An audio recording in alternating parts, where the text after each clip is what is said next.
Sorry Gabbar Singh సినిమాకి మహబూబ్ నగర్ నుంచి వచ్చిన ఒక యువకుడి గురించి చెప్పాను, మన అభిమానులు ఒకటి గురించి చెప్పాను.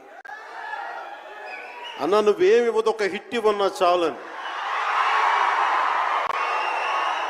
ఆ రోజు నేను భగవంతుని కోరుకున్నాను, నా అభిమానుల కోసం, నా కోసం కాదు కానీ ఒక హిట్ ఉంటే బాగుంటుంది అని కోరుకున్నాను.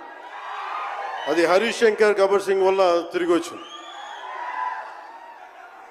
కానీ ఈ సినిమా చాలా డిఫికల్ట్ టైమ్స్లో చేశాను. ఇది సినిమాల మీద టెక్నీషియన్గా నేను ఉండి ఒక నిమిషం సినిమాలు కష్టంగా ఉండి, ఒక సినిమా చేయడం ఎంత కష్టమో, సినిమా చేయడం చాలా చాలా కష్టం.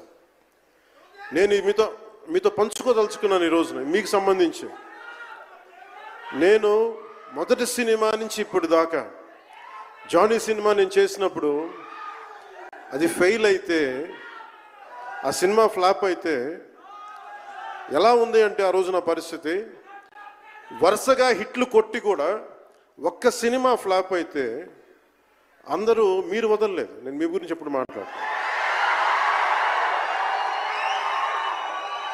అంటే ధనం మూలం మిదం జగత్ అంటాం. అంటే అన్ని బంధాలు, కార్ల్ మార్క్స్ చెప్పిన అన్ని బంధాలు ఆర్థిక బంధాలని సినిమా పరిశ్రమలో మరింత బలంగా తెలుస్తాయి. నా రెమ్యునరేషన్ ఇచ్చేసాను అని నా దగ్గర అంతమించి డబ్బులు లేవు. కానీ ఆ రోజు నుంచి ఈ రోజు దాకా ఒకటైతే మార్పు జరిగింది. నేను చిత్ర పరిశ్రమ హిట్స్ ఫ్లాప్స్ ఇవన్నీ వదిలేసి నేను ఒకటే నమ్మాను, నా అభిమానులు నాకున్నారు, నన్ను ప్రేమించే వాళ్ళు ఉన్నారు. డబ్బుకి ఎప్పుడు నేను ప్రాధాన్యత ఇవ్వాలి.